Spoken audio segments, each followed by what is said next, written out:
All right, sports fans, how's everybody out there doing? William Martin coming at you one more time here on YouTube with another edition of the 300 Pounds of Sports Knowledge Podcast.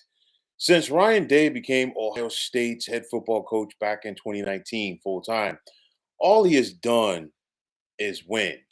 But unfortunately for Day, he never won the big one, which led some folks in Columbus to look at him with a side eye.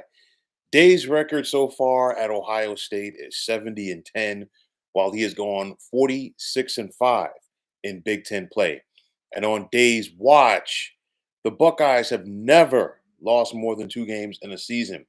But now, Day will never, nor should he ever, have to deal with any more skepticism about his coaching ability from anyone in Buckeye Nation, as he just led Ohio State to their first national championship in football in a decade. What a difference that 7 weeks has made for Day, as after it appeared that the Buckeyes were a shoo-in, no pun intended, to get to the Big Ten championship game for a rematch with Oregon. Remember, they lost to the Ducks by a point mid-season. They were shocked at home to finish the regular season by arch rival Michigan. And that loss to Michigan meant that Ohio State would not receive a first round bye in the college football playoff due to the fact that they were out of the running to win the Big Ten.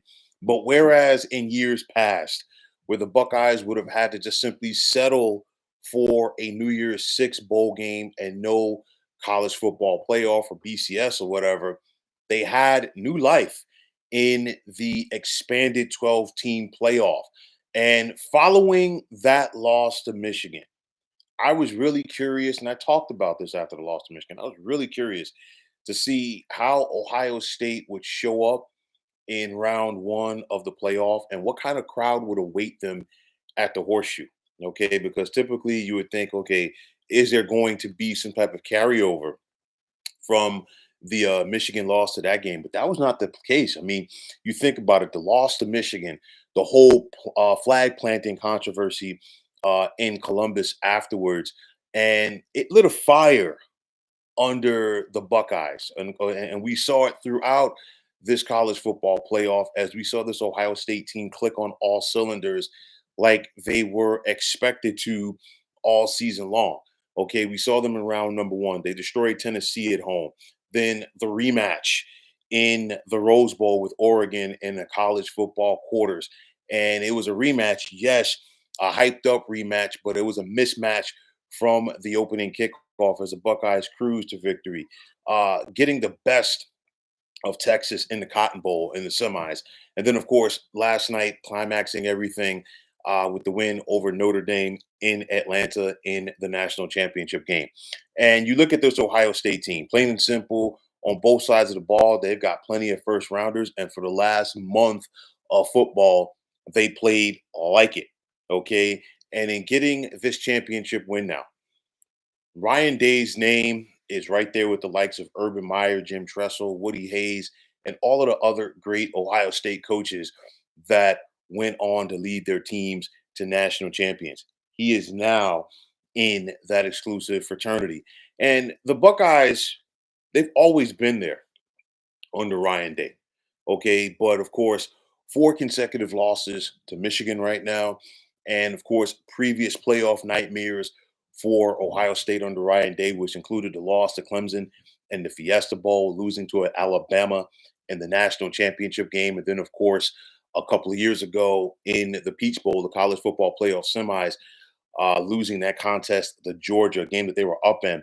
Granted, with all of that, people naturally are going to question the postseason success or lack thereof for Ryan Day and whether or not he was going to ever be able to win the big game at Ohio State. But clearly, those people can no longer question Day as he is the champion, and you can't take it off of his resume. You think back just what it was about 7 weeks ago. There were some people that I remember it trending on Twitter immediately after the loss to Michigan. There were some people that wanted Ryan Day gone. Well, guess what? He ain't gone, and he's not going anywhere any time soon because he is a made man now in the great city of Columbus. And don't get me wrong, I get it. I totally understand it about the expectations at a great football institution like Ohio State. And at the end of the day, winning is not easy. You just ask John Cooper. John Cooper had tremendous success during the 1990s as the head coach of Ohio State, but of course, could not beat Michigan. That was the biggest thing. And of course, in not being able to beat Michigan more often than not, it typically cost Ohio State an opportunity to win the national championship. And of course, eventually it would cost John Cooper his job. But getting back to Ryan Day and Ohio State, it's not even the fact that you want to put them in a category and say, hey, they just simply got hot at the right time or nothing like that. No, but they did make the most of their second opportunity in this expanded football playoff, which is great for them, of course. It's also great for college football as a whole. And under Day's leadership, this team truly showed who they are. And I think this is going to be a great selling point and a sticking point going forward in this college football playoff because you think about it, last year in this format, and it would have just been four teams. We're probably talking about Oregon in the playoff, definitely Notre Dame, probably more than likely Georgia after winning the SEC. And I'm not sure if Ohio State would have been one of those four teams. They would have had to have settled for a New Year's Day bowl bid. But now, with the expanded playoff format, it's giving an avenue to more teams to go out there. And what about if you were in Ohio State who played, in the bigger Big Ten, okay, and you got more teams to go through to try to get out of that league and so forth. Now you have that opportunity to go out there and flex your muscles, and of course the Buckeyes did that throughout this college football playoff. So I think it's only going to add more excitement to the college football playoff for the coming years because at the end of the day, you simply have to expect the unexpected. But nonetheless, just as Day has kept the Buckeyes right on the cusp of a title on his watch, do not expect this program to take a huge step backwards. I think they could take a step forward. Clearly, Ohio State has some talent to lose, but at the end of the day, no pun intended, that's why you recruit. That's why you make the most out of the transfer portal when you think about it, regardless of the coach. Ohio State always typically has a top 10 recruiting class in the nation. We see the talent that they send to the NFL each and every year. We see the kids that want to come there and be a part of that tradition. And I know some people are going to say, well, they bought a national championship through the NIL, this, that, and the third. But the bottom line is, listen, you got to spend the money on the right guys. You got to spend the money on the guys who are going to fit your system. You have to treat it like a pro program from that aspect, and you have to make it work. It's not simply about spending the money. Just look at Florida State. They spent money on DJU at quarterback, and of course, we saw what happened to the Seminoles this past season. So spending the money is one thing, but it's spending it on the right people. So you look at it right now, and this Ohio State team, I know, and I talked about this before. I know that they came into the college football playoff as the eighth seed in the tournament. A lot of that was just technicalities, just due to the fact that the top four seeds had to be, were the top four seeds had to be conference champions. Coming in, I thought Ohio State was better than Arizona State. I thought they were better than Boise State. No disrespect to those two programs that won their respective leagues and got higher seeds. It's the same thing with Notre Dame. Notre Dame was not the seventh seed coming in to the college football playoff, but at the end of the day, it's what it is. Just get in and try to go out there and make the most of your opportunity, and that is what the Buckeyes did. We saw them take the field last night. I knew going in that they were the better team in comparison to Notre Dame, and that's no disrespect to the Fighting Irish, who themselves had a tremendous season. They have nothing to hang their heads on as far as being runner-up in this phenomenal tournament. But nonetheless, Ohio State, they flexed those muscles throughout the second and third quarter. Strong comeback by Notre Dame, and then the Buckeyes relied on their star power, a la a Jeremiah Smith at wide receiver, to go out there and make the key play when they needed it. But nonetheless, Ryan Day has always had this team right there. It's just a matter of simply getting over that hump. And now Day and his Buckeyes have gotten over that hump. Um, no longer can anybody say that he can't get it done.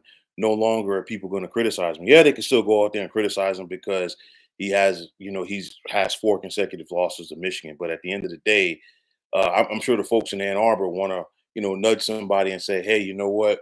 Well, if we didn't go out there and beat them like that and do the whole plant flagging and embarrass them on their home field, maybe this run doesn't happen. You never know.